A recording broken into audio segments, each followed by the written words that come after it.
हमारे इस channel Ganga cassette को लाल बटन दबाकर सब्सक्राइब करें व घंटी के निशान का बटन दबाएं ताकि सभी नए वीडियो आप तक तुरंत पहुंचे बिल्कुल मुफ्त।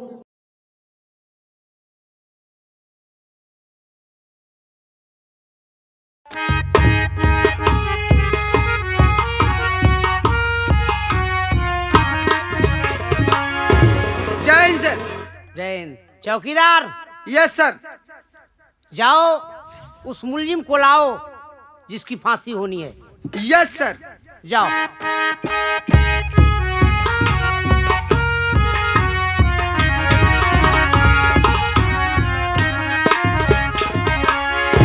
यस सर, मुलजिम आ गया।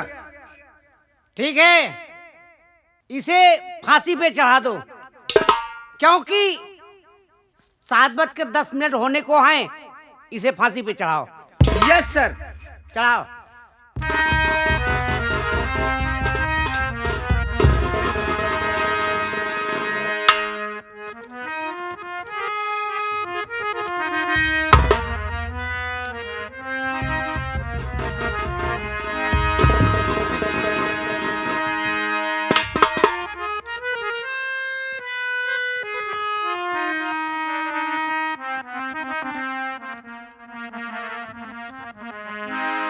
चौकीदार। Yes sir. चौकीदार, यस सर। मैं 3 तलक गिनूंगा, तुम फंदे को खींच लेना। Yes sir.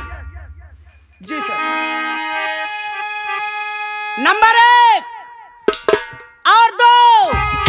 रुकिए रुकिए दरोगा जी, रुक जाइए। एक निर्दोष को फांसी ना दीजिए, जो है दोषी खड़ी आप के सामने।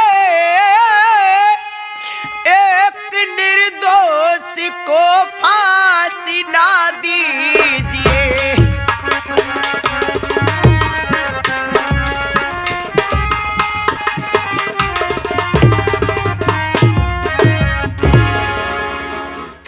साहब, तुम ये क्या कह रही हो?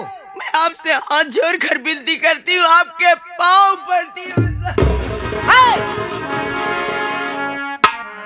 तुम कौन हो? ये दखलंदाजी देने के लिए इस वक्त तुम्हें आना था? क्या नाम है तुम्हारा? क्यों आई मेरा हो? नाम कमला रानी है। क्या? जिस खून के इल्जाम में आज मेरे बेटे की फांसी हो रही है, वो कोई और नहीं बल्कि वो भी मेरा बेटा है। तुम्हारा बेटा है?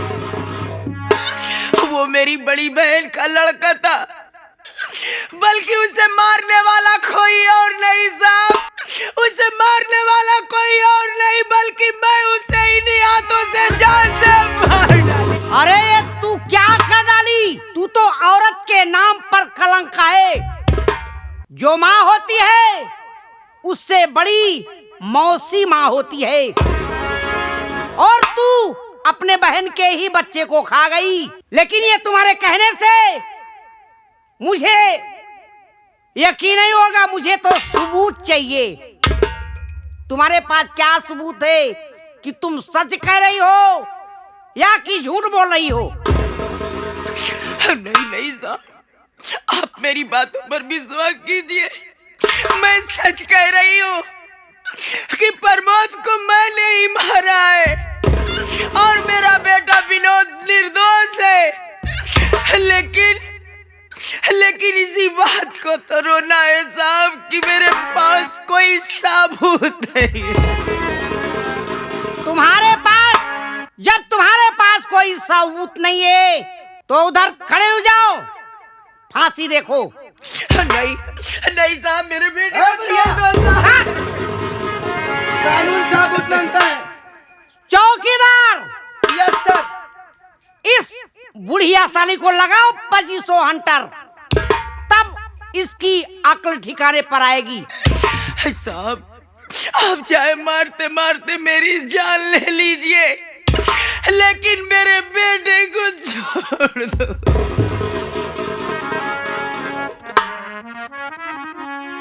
चौकीदार, यस सर। ये बूढ़ी औरत ऐसे नहीं मानेगी। इसे मारो और उधर बैठा दो। अरे बढ़िया, तेरे पास कौन सा सबूत है? किया निर्दोष है, तुम खूनी हो। मैं सच कह रही हूँ साहब, मेरा बेटा निर्दोष है।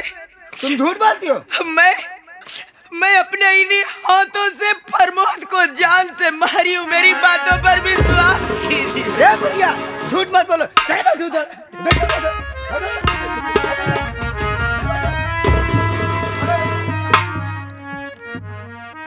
चौकीदार, यस सर।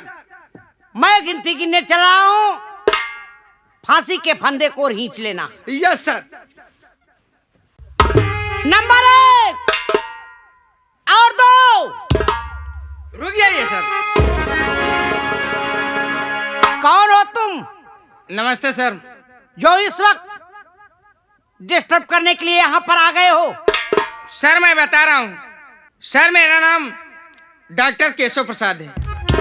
क्या आप जिस मुजरिम को फांसी दे रहे हैं और उस मुजरिम को फांसी देने के पहले जिस कत्ल के जुर्म में उसको फांसी की सजा हो रही है, अभी तक कोई इंसान जिंदा है और उसे मैं साथ लेकर गया। ये तुम क्या कह रहे हो?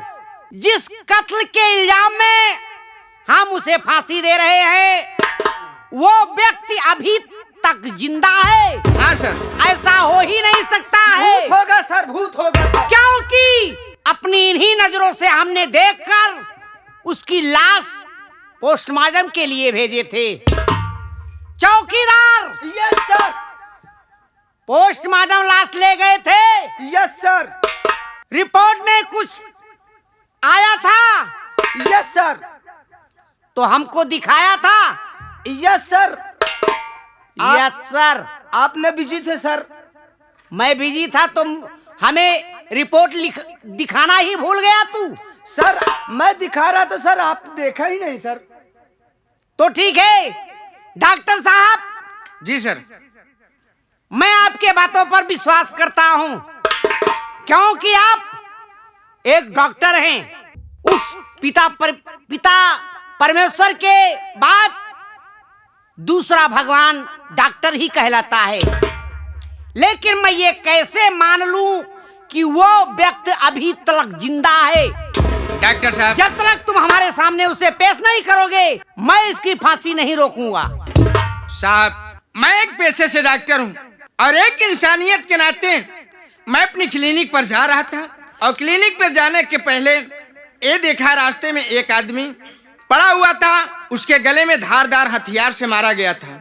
मेरे साथ मेरा कंपाउंडर था, वो जिद पकड़ गया कि सर देखिए हम लोग डॉक्टर हैं, डॉक्टर भगवान का रूप होते हैं, चल करके इस इंसान को देखा जाए। हमने कहा चल भाई अगर तेरी जिद है तो मैं भी चलता हूँ। मैं गया सर, देखने के बाद उसकी सांसें चल रही थी। इंसानियत के नाते मैं उसे अपनी क्लिनिक पर लाया, इलाज किया।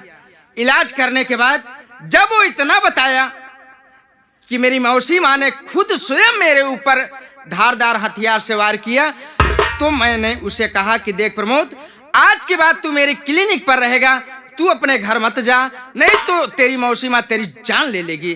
और प्रमोद मेरे साथ आया है सर, मैं मिलाता हूँ। प्रमोद,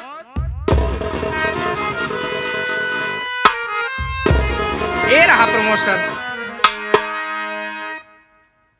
तुम्हारा नाम प्रमोद है? हाँ सर, मेरा नाम प्रमोद है और आज जिसकी फांसी हो रही है वो कोई गैर नहीं बल्कि मेरे जिगर का टुकड़ा है साहब, मेरा छोटा भाई है साहब। अरे जिस मर्डर के जुर्म में आज मेरे भाई को सजा मिल रही है, मेरी मौसी माँ ने मुझे जान से मारना चाहा, लेकिन मालिक की ऐसी कृपा और डॉक्टर साहब की बदौलत से आज मैं दुनिया में जिंदा हूं साहब। साहब आपसे विनती है, आपसे गुजारिश है, अपील है, रिक्वेस्ट है साहब कि मेरे भाई को रिहा कर दीजिए साहब, उसे फांसी न दीजिए। अच्छी बात है, ठीक है प्रमोद, आज तुम्हारे कहने से मैं तुम्हारे भाई को रिहा करता हूं, क्योंकि सबूत के तौर पे तुम ही हो। डॉक्टर साहब। जी सर। आप एक इंसान की जिंदगी बचाकर बहुत अच्छा किए। वो बुढ़िया साली बता रही थी कि सर मैं अपने बेटे का खून अपने हाथ से की हूं, लेकिन मुझे तो सबूत चाहिए। कानून सबूत मांगता है, जवानी नहीं सुनता है। देखिए डॉक्टर साहब, देखिए साहब, मैं एक डॉक्टर हूँ, मुझे अब देर हो रही क्लिनिक पर जाने के लिए। जब भी मेरी कोई आवश्यकता होगी अगर, तो आप मुझे टेलीफोन करके बुला लेना। चलता हूँ सर, नमस्ते। ठीक है, नमस्ते, जाओ। चौकीदार। Yes sir. फांसी के फंदे से उसे नीचे उतारो। जी सर।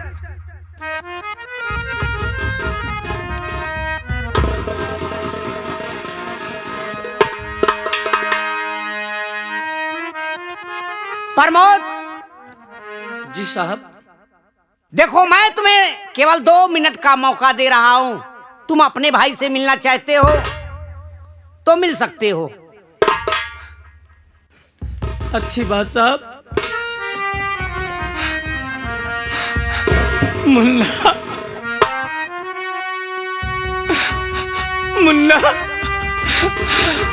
अरे तेरे लिए बहुत तड़पा हूं,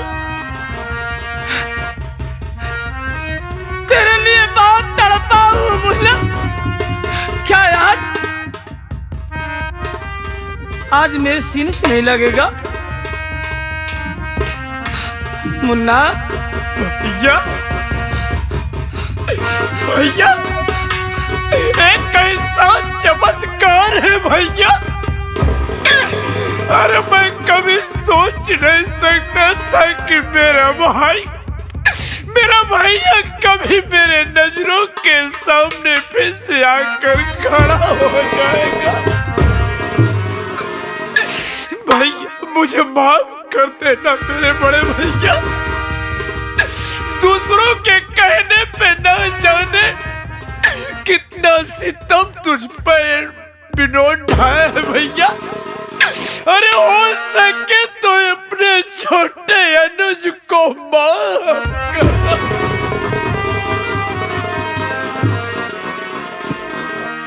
मुन्ना। किया लगा लू गला से आ भैया मेरा, किया कि पल भर न देरी करो है बिरल। कितना तड़पा है भैया ये तेरा मेरे।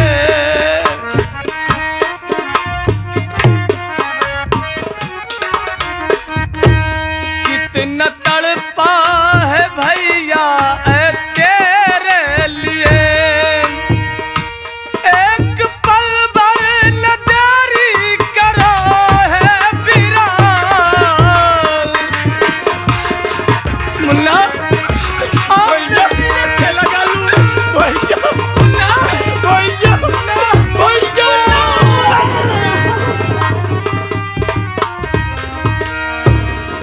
भैया, भैया मुझे माफ कर दो भैया, मुझे माफ।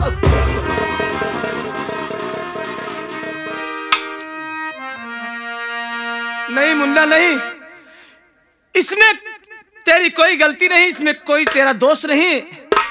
ये तो मेरे तकदीर, मेरे मुकद्दर का खेल था। मेरे नसीब में जितना लिखा था उतना ही होना था। वो दुनिया का मालिक, वो दुनिया का विधाता जो भी करता है अपने हक में वो बिल्कुल अच्छा करता है। भैया। हाँ मुन्ना। भैया चलो, चलो घर चला जाए भैया, क्योंकि माँ इंतजार करती होगी। माँ इंतजार नहीं कर रही है तो? अरे माँ तो तेरे लिए बहुत तड़प रही थी। क्या कहा? लाख गुजारिश करने पर माँ की सुनवाई नहीं हुई है। देख माँ आज प्रत्यक्ष माँ। विनोद, विनोद मेरे लाल। क्या क्या अपने बेटे को तू अपने सीने से नहीं लगाएगी माँ? अरे तू तो मेरे जिगर का टुकड़ा है रे। मैं तुझसे एक पल भी दूर नहीं रह सकती। लेकिन प्रमोद बेटा,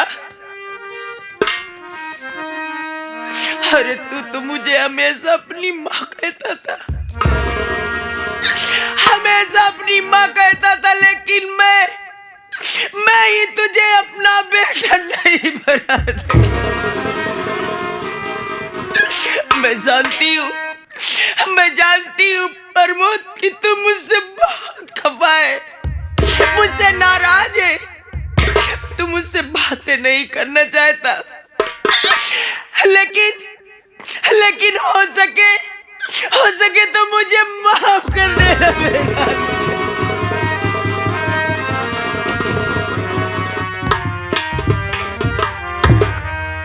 माँ, अरे माँ के कदमों के नीचे जन्नत होती है। माँ से बढ़कर इस दुनिया में कोई नहीं। कितना भी है तू मेरी माँ है, तू मेरी मौसी माँ है। मौसी माँ, अरे मैं तुझसे कहाँ नाराज हूँ, तुझसे खफा कहाँ हूँ मौसी माँ। कम से कम आज मुझे खुशी हो रही है कि अपने किए पे तुम्हें पश्चाताप हो रहा है। लेकिन प्रमोद बेटा, हाँ मौसी माँ, ये सब मैं अपनी मर्जी से नहीं की हूँ, ये सब मैं अपनी मर्जी से नहीं की हूँ, बल्कि प्यार के आवेश में आकर अपने हरे भरे परिवार को, इस गुलशन को तहस नहस कर डाली। तुम्हारे कहने का मतलब मैं समझ नहीं पा रहा हूँ मौसी माँ। हमारे घर को बर्बाद करने वाला कोई और नहीं, हमारे घर को बर्बाद करने वाला कोई और नहीं, बल्कि वो हरामखोर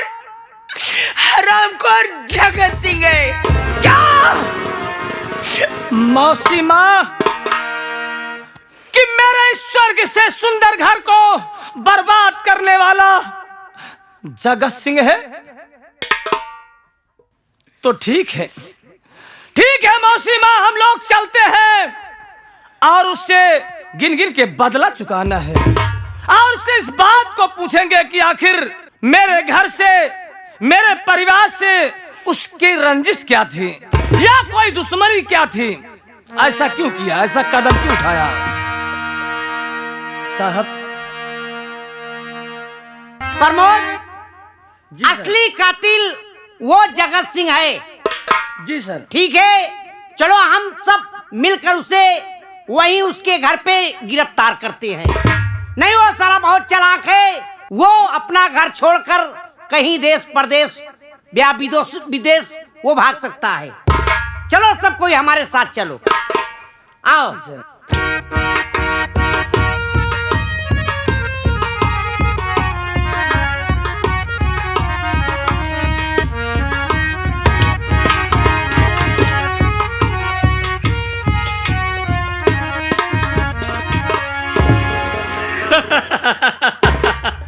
कमला की पूरी जमीन जायदाद बेच करके लंदन की तैयारी कर दिया।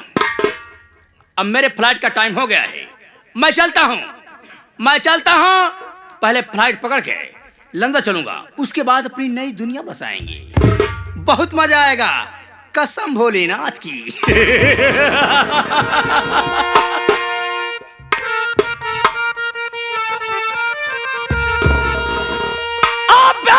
बस खबरदार, पुतला दगा के सुनो, बस खबरदार।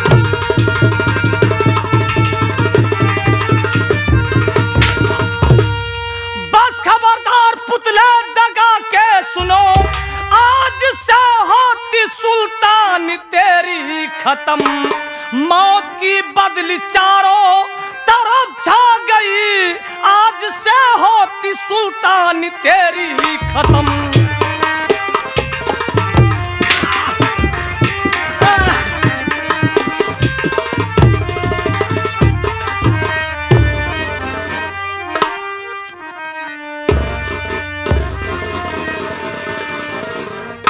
हराम खोर जगत सिंह, तू मेरा चाचा बना हुआ था ना? बोल, उस दिन हराम खोर तूने मुझे पैसा दिया मुंह दिखाई के लिए, हा?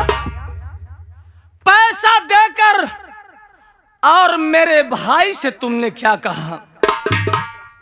मेरे हंसते खेलते परिवार में ये झगड़ा क्यों लगाया? बोल, व्यवधान करवाने वाला आखिर है कौन? तू है कमीने। बोल, क्यों किया? आखिर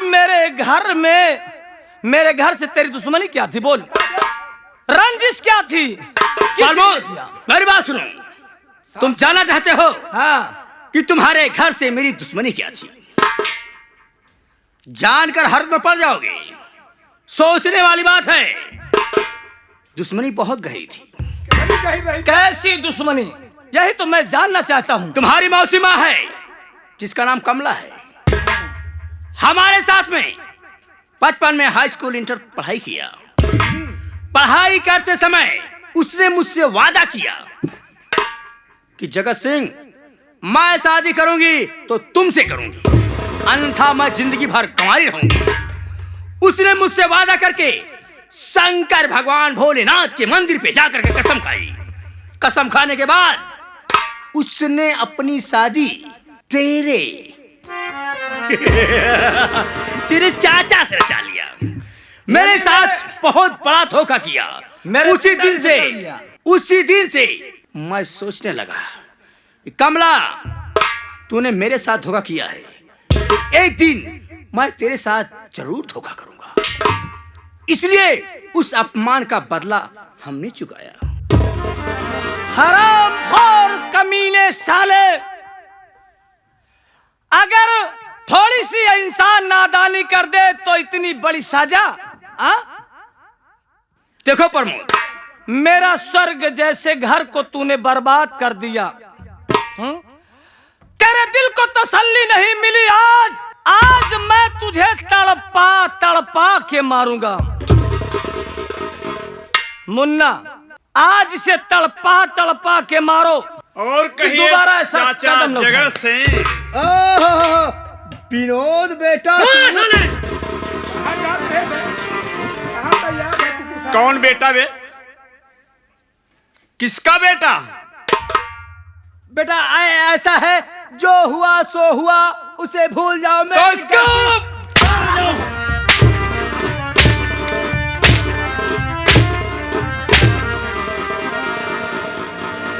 उस समय जब मैं शहर जा रहा था तो रास्ते में तुमने मिला और कहा कि तेरा भाई, तेरा भैया तेरी औरत से प्यार करता है।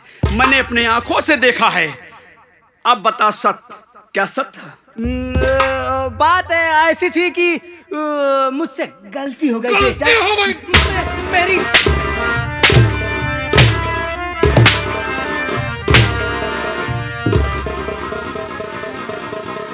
किसी का परिवार तूने उजाड़ दिया, अब कहता है कि गलती हो गई। मेरी गलती जाने दो बेटा, अब दोबारा ऐसी गलती कभी नहीं करूंगा। अरे जब दोबारा तो जीवित रहेगा तब तो करेगा। जान से मार दोगे हमें। लखनऊ जाने वाला कह रहे, उसकी आवाज ही बदल गई। लखनऊ जाने वाला है साला। हरामखोर, सबसे पहले मैं अपनी मौसी माँ को बुलवाता हूँ। मौसी माँ को बुला लो और साथ साथ बहू को भी, ताकि इसके असली रूप को तो देख ले बहू।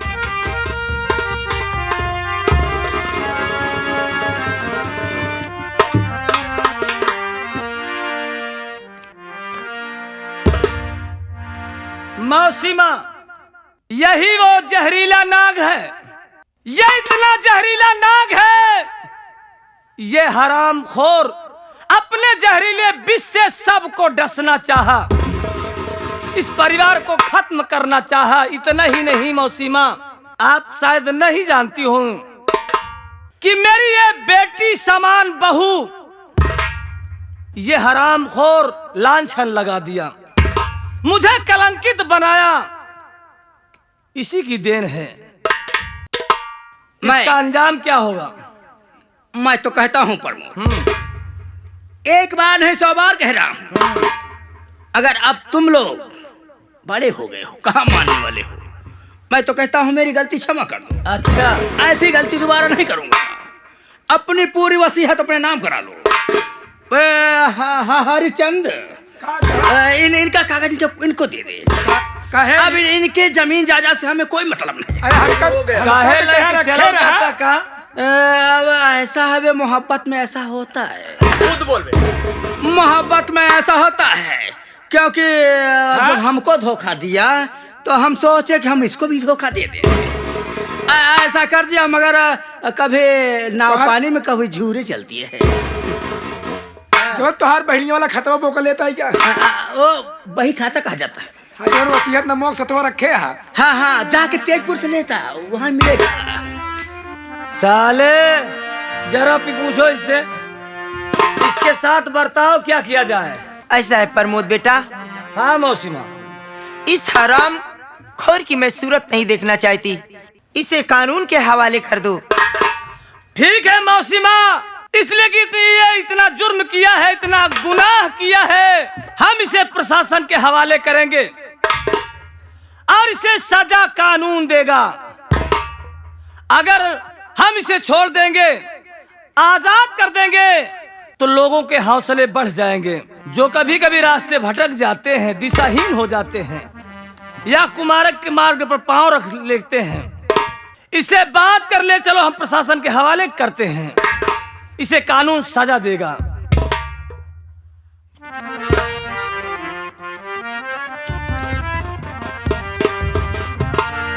बहू,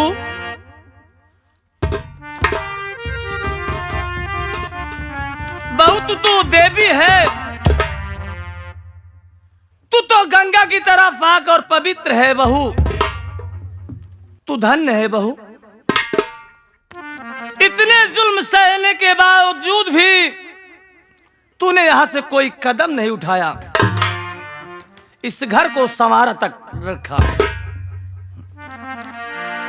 मुन्ना, क्या बहू से अब भी नाराज है? नहीं भैया, अभी कोई नहीं भैया, मैं हर जिस सीता सावित्री जैसी मेरी शीला, उसको मैं कलंकित बनाया। मैं सही खड़ा सोच रहा हूँ कि मैं शीला से कैसे कहूँ कि शीला मैं तुमसे बहुत प्यार करता हूँ। शीला, अरे शीला, देख देख, तेरा विनोद तेरे सामने खड़ा है, हो सके तो माफ कर देना शीला। जो मैंने अच्छा और बुरा कहा, इस कमीने के कहने पे मैंने तुझे कहा। मुझे क्या मालूम कि ये झूठी बात मुझसे बता करके मेरे परिवार को बिखार दिया है। स्वामी, इसमें आपकी कुछ गलती नहीं है। अरे मेरे नसीब में, मेरे किस्मत में ऊपर वाले ने जितना लिख के भेजा है, यहाँ उतना ही होने वाला है। ऐसी बातें मत करो ताकि मेरे दिल पे ठेस लग जाए। इसे पकड़ कर ले चलो, हम प्रशासन के हवाले करते हैं। ठीक है भैया। कि हर कदम पर कोई कातिल है, कहाँ जाएगा? हर कदम पर कोई कातिल है, कहाँ जाए कोई? जिंदा रहेला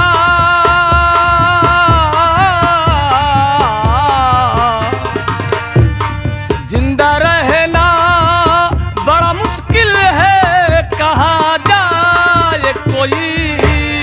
हर कदम पर कोई कातिल है, कहाँ जाए कोई?